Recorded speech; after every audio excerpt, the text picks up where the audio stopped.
ሰላም ውድ ማይሰራውያን እንዴት ቆያችሁልን? በዛሬ ተጡ ክለባችን የመለከቱ አሁናዊ አዳዲስ መረጃዎች ይዘን መጥተናል። አብራችሁን ቆዩ ውድ ቤተሰቦች። እንደተለመደው ለቻናሉ አዲስ ከሆናችሁ በቅድሚያ ቻናሉን ሰብስክራይብ በማድረግን ቤተሰብ ሁኑን። አሁን ሁለቱ መረጃዎች አልፍን፣ አብራችሁን ቆዩ ውድ ቤተሰቦች። በቅድሚያ እስቲ አንድ ጥያቄ እንጠይቃችሁ። በክለባችን ላለፉት ሳምንታት እጅጉን ሲፈለግ የነበረው ማቲያስ ፈርናንዴዝ ትላንት ምሽት ወደ ቶተንሃም ማምራቱ እርግጥ ሆኗል። በቀጣይም ክለባችን በርካታ አማካዮች እየተመለከተ ይገኛል። እስቲ የእናንተ ምርጫ ማን ነው የሚለውን ጻፉልን። የቀድሞ የክለባችን ሌጀንዶች ዋይኒ ሩኒ፣ ሮይ ኪን፣ ፓትሪስ ኤቭራ እና ሪዮ ፈርዲናንድ ትናንት ምሽት በክለባችን ጉዳይ አንዳንድ አስተያየቶችን ሰጥተዋል። እንመልከታቸው። በቅድሚያ ሮይ ኪን ማንቸስተር ዩናይትድ ማቲያስ ፈርናንዴዝን ለቶተንሃም አሳልፎ ስለመስጠቱ እንዲህ ሲል ይናገራል። ዩናይትድ ዴክላን ራይስን ፈልጎት ነበር፣ ነገር ግን ዋጋው በጣም ውድ እንደሆነ አሰቡ። አርሰናል አስፈርመው ፕሪሚየር ሊጉ እንዲያሸነፉ ረዳቸው። ዩናይትድ ኤሊዮት አንደርሰንን ፈልጎ ነበር፣ ነገር ግን አሁንም በዝውውር ሂሳቡ ላይ አመነታ። ማንቸስተር ሲቲ ከፍለው ወሰዱት። አሁን ደግሞ ኤሊዮት አንደርሰን ባለማንጨለም ለእንግሊዝ ብሔራዊ ቡድን በቋሚነት እየተጫወተም ይገኛል። አሁን ደግሞ ተራው የማቲያስ ፈርናንዴዝ ነው ብሎ ማንቸስተር በጠየቀው ዋጋ ላይ አመነታ። ቶተንሃም ግን ሳያመነታ ከፈለ። ሂሳቡን ከፍለው ዝውውሩን አጠናቀቁ። ተመሳሳይ ነገር ጆዋን ኔቪስ ላይ ተመልክተን ነበር። የማንቸስተር ደጋፊዎች ባለቤቶቹ አንድ ተጫዋች ላይ ዋጋው ተጓኗል ባሉ ቁጥር ከነሱ ጋር መስማማታቸውን በተወሰነ ደረጃ ማቆም አለባቸውን ብሏል። ምክንያቱም እነዚህ ተጫዋች የተከፈለባቸውን እያንዳንዱ ሳንቲም የሚመጥኑ መሆናቸውን በተደጋጋሚ እያረጋገጡ ነው ሲል ሮይ ኪን ተናግሯል።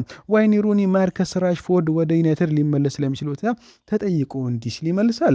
አቅራቢው ማንቸስተር ማርከስ ራሽፎርድ ወደ ስብስቡ መልሶ እንዲቀላቀል ትደግፋለሁ ሲል ሩኒ ይጠይቋል። ሩኒ ደግሞ እንዲህ ሲል ይመልሳል። ጥያቄው እኔ ደግፏለሁ ወይም አልደግፍም መሆን የለበትም። እውነተኛው ጥያቄ ማርከስ ራሽፎርድ ከማይክል ካሪክ የጨዋታ ፍልስፍና ጋር ይስማማሉ የሚለው ነው። ለእኔ መልሱ አሁኑ ሰዎች ራሽፎርድ በራስ መተማመን ሲኖረው ምን ሊያበረክት እንደሚችል ይረሳሉ። ፍጥነትን በቀጥታ ወደ ተከላካዮች መጋለብና ከተከላካዮች ጀርባ የሚደረጉ እንቅስቃሴዎችን ይሰጣል። እንዲሁም በጣም ጥቂት ተጫዋቾች ብቻ ሊያደርጉት በሚችሉት መልኩ የተከላካይ መስመርን ማጨናነቅ ይችላል። ትልቁ ጥያቄ እሱ ከስርዓቱ ጋር ይጣጣማል ወይ የሚለው አይደለም። ጥያቄው እሱ ለዚያ ጨዋታ ራሱን ሙሉ በሙሉ ለመስጠት ዝግጁ ነው ወይ የሚለው ነው። የተሰጠው ጉዳይ ማርከስ ራሽፎርድ ላይ መቼም ችግር ሆኖ አያውቅም። ችግሩ ወጥ የሆነ አቋምና ቁርጠኝነት ማጣት ነው። እነዚህን ነገሮች ካስተካከለ በካሪክ ስር ስኬታማ ለመሆን ሙሉ እድል ይኖረዋል ሲል ዋይኒ ሩኒ ተናግሯል። ሪዮ ፈርዲናንድ ማንቸስተር ናግልስማን ወይም ቱሄልን ባለመጠበቁ ለምን ደስተኛ እንደሆነ እንዲህ ሲል ይናገራል። አንድን አሰልጣኝ ሙሉ በሙሉ በአንድ ውድድር ላይ ብቻ ተመስርተ መገምገም እንደሌለብህ አውቃለሁ፣ ነገር ግን ይህ የዓለም ዋንጫ ማንቸስተር እና ጁሊያን ናግልስማን ወይም ቶማስ ቱሄልን ባለመጠበቁ ለምን ደስተኛ እንደሆንኩ በድጋሚ አረጋግጦልኛል። የጀርመን ብሔራዊ ቡድን ከውድድሩ ከወጣ በኋላ የናግልስማን አካሄድ በድጋሚ ከባድ ጥያቄዎችን አስነስቷል። የሀገራት እግር ኳስ የተለየ ጨዋታ፣ ነገር ግን በአንድ አሰልጣኝ አካሄድ ውስጥ ያሉ የተወሰኑ ጥንካሬዎችና ድክመቶችን ሊያሳየን ይችላል። ስኬታማ የሚሆኑት አሰልጣኞች ሁልጊዜም በታክቲክ ረገድ በጣም የረቀቁት ብቻ አይደሉም። በአብዛኛው ነገሮችን ቀላል የሚያደርጉ ግልጽ የሆነ መዋቅር የሚገነቡና በእጃቸው ካሉ ተጫዋቾች ምርጡን ብቃት የሚያወጡት ናቸው ብለዋል።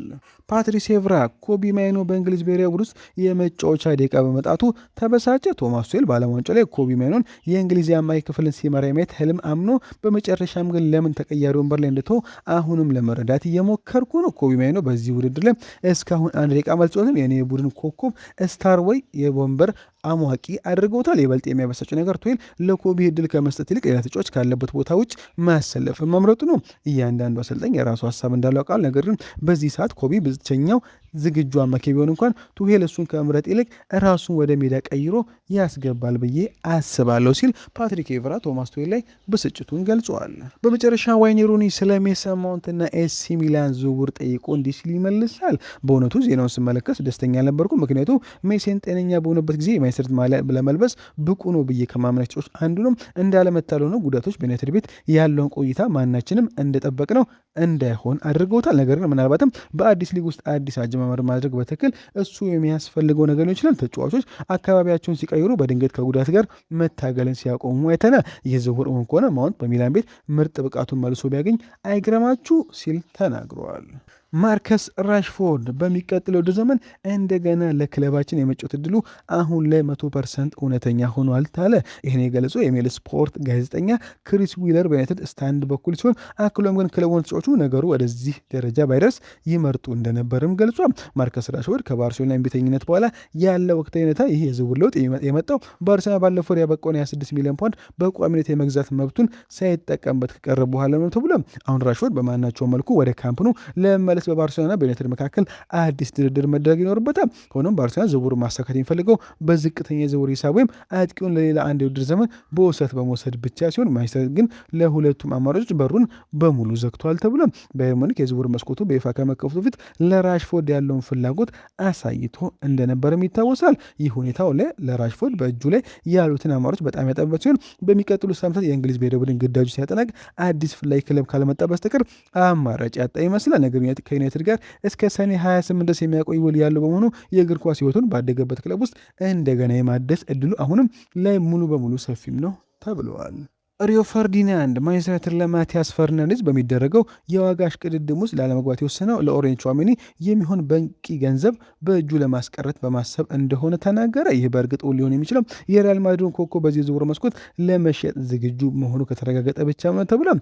ስፐርሶች የክለባቸውን የዝውውር ክብረ ወሰን ሂሳብ ከተስማሙ በኋላ ዩናይትድ የፈርናንዴዝን ፍለጋ ቆሟል። ቶተንሃሞች የዌስትሃምን ውድ የሆነ የ85 ሚሊዮን ፓውንድ ለመክፈል ተስማምቷል። በተጨማሪም የ21 ዓመቶች በስፐርስ ቤት ከፍተኛ የሆነ ደሞዝ እንደሚያገኙ የተነገረ ሲሆን ይህም ኢኒዮስ አዲስ የተገነባውን የደሞዝ መዋቅር የሚያፋልስ በሆነው ዩናይትድ ወደኋላ እንዲልም አድርጎታል። ይህ በእንዲህ እንዳለ ሆዜ ሞሪኒዮ ወደ ሳንቲያጎ ቤርናቦ ከተመለሱ በኋላ በአማካይ ክፍሉ ላይ የአንቀጽ ለውጥ ለማድረግ የዘጋጁ መሆኑ ቹዋሜኒ በማድሪድ ቤት እጅጉን እርግጠኛ ያልሆነ ወደፊት ቆይታ ገጥሞታልም ተብሏል። እሱ ከቡድን አጋሩ ፌዴሪኮ ቫልቬርዴ ጋር ያደረገው ጠብ ሁለቱን ሰዎች በአዲሱ አሰልጣኝ ውስጥ በጥሩ ደረጃ ላይ እንዲቀመጡ አያደርጋቸውም። ስለዚህ ዩናይትድ ከዚህ ሁኔታ ተጠቃሚ ለመሆን ተስፋ ያደርጋልም ተብሏል። ፈረንሳዩ በሞናኮ ስሙ ማስጠራት ከጀመረበት አንስቶ አድናቂዎች የነበሩ ሲሆን በ2022 በአውሮፓ ውስጥ በጣም ተፈላጊ ከሆኑ ኮከቦች አንዱ እንዲሆን ያደረገውን የ2 ዓመት ቆይታ በፈረንሳይ አሳልፎ ነበር። በወቅቱ ማድሪድ ከሞናኮ በ86 ሚሊዮን ፓውንድ ማስፈረሙም ይታወሳል። አሁን ላይ ደግሞ 26 የደረሱ ቹዋሜኒ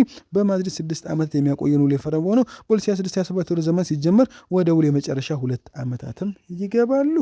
የፈርዲናንድ ምላሽ ደግሞ ማክሰኞ ዕለት ስለ ፈርናንዴዝ የዝውውር ሁኔታ ምላሽ የሰጠው ፈርዲናንድ እንዲህ ሲል በፖድካስቱ ላይ ይናገራል። ዩናይትድ ገንዘቡን እያስቀመጠ ያለው ለአንድ ሰው ብቻ ነው ብዬ አስባለሁ፣ እሱም ለቹዋሜኒ ነው ብሏል። እሱ የዝውውር ገበያ ላይ ዝግጁ ከሆነ ማንቸስተር እድሉን አያመልጡም፣ በዚህ ዝውውር ላይ የመሳሳት መብት የላቸውም ሲል ሪዮ ፈርዲናንድ ተናግረዋል። ፖል ስኮልስ ማንቸስተር ዩናይትድ በሚቀጥል የውድድር ዘመን እንደ ትልቅ ቡድን መታየት ከፈለገ ሳንድሮ ቶናሊ ለማስፈር የሚደረጉን ፉክር በቶተንሃም ላይ ማሸነፍ ያለበት ለምን እንደሆነ ተናገረ። አርሰናል በጥሩ ከቶናሊ ወኪሎች ጋር ነገር አድርጎ የነበር ቢሆንም አሁን ላይ የኒውካስል ዩናይትድ ኮከብ ለማስፈረም ግንባር ቀደሙ መሆን የቻሉት የሰሜን ለንደን ተቀናቃኞቻቸው ቶተንሃሞች ናቸው። ሮቤርቶ ዴዘርቢ አማካዩን ዋነኛ ኢላማቸው ካደረጉት በኋላ ስፐርሶች ከተጫዋቹ ጋር በግል ጥቅም ዙሪያ መስማማታቸውም ተዘግቧል። ሆኖም ግን ፖል ስኮልስ ስለ ቶናሊ ዝውውር እንዲህ ሲል ይናገራል። የመሃል ሜዳው ለእኔ ትልቅ ችግር ነው። ምንም ነገር እየተከሰተ እንደሆነ አይሰማህም። ምንም አዲስ ነገር የለም። ወሬዎቹ እንኳን የሉም ብሏል። ከ6 ወራት በፊት በፖድካስታችን ዘጉድ ዘባድ ዘፉትቦል ላይ ተናግረው ኒውካስል ቶተንሃም ይወደዋሉ። ቶተንሃምን ጨምሮ ጥቂት ክለቦችን እሱን ለማስፈረም እየገፉ ያሉ ይመስለኛል ብሏል።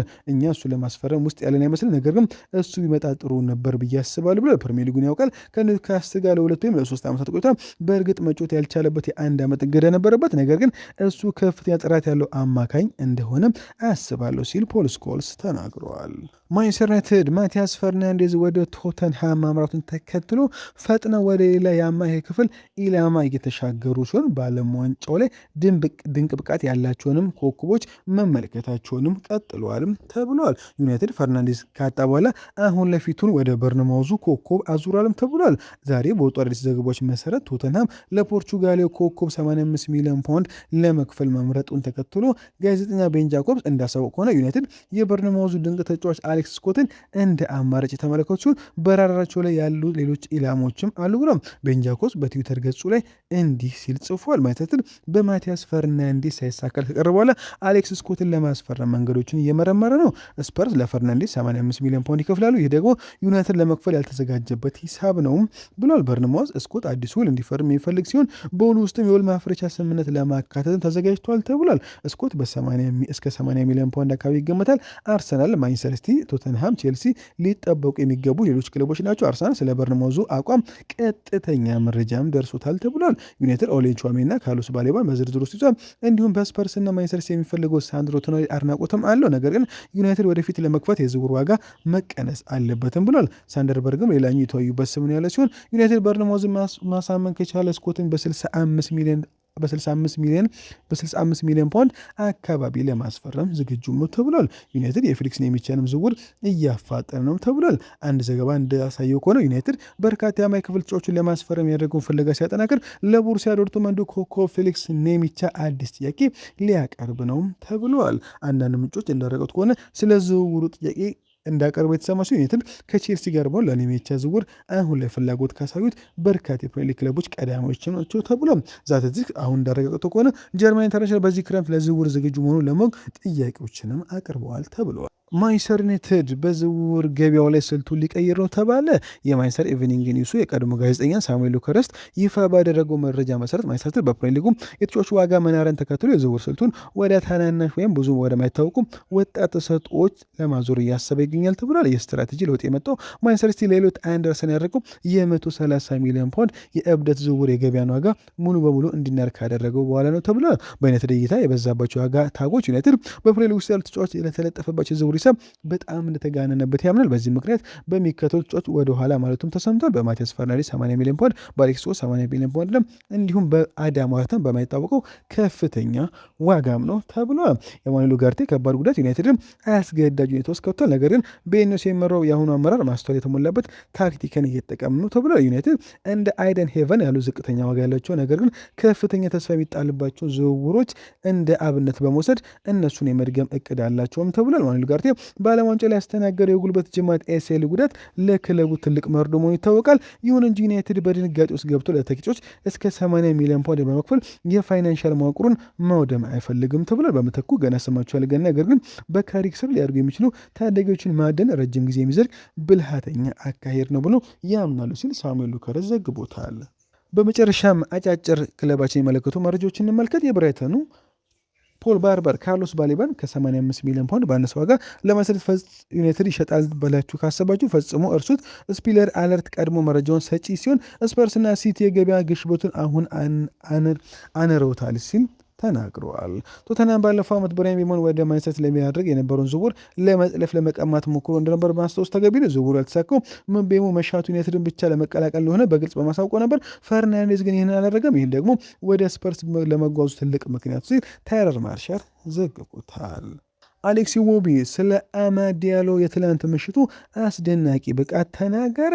አይቮሪ ኮስቶች ሌሎች አጥቂዎችም የሚፈልጉበት ወቅት አማድ ኃላፊነቱን በራሱ ላይ መውሰድን ወድጅለታል። ያን ኃላፊነት ወስዶ ወደ ፍጹም ቅጣት ምት ክልል በመግባት ጎል ማስቆጠር ችሏል። ምርጥ ጎል ነው፣ ክብር ልንሰጠው ይገባል። ምክንያቱም ከተቀያሪ ወንበር የተነሳ ሁልጊዜም ተጽዕኖ ለመፍጠር ይጠራል። ጥቂት ጎሎችን አስቆጥሯል። ለአሰልጣኙም ራሱን ለማስመስከር እየሞከረ እንደሆነም አሳይቷል ሲል ተናግሯል። ማንቸስተር ማቲያስ ፈርናንዴዝን ካጣ በኋላ ፊቱን ወደ አሌክስ ስኮት ለማዞር ተዘጋጅቷልም ተብሏል።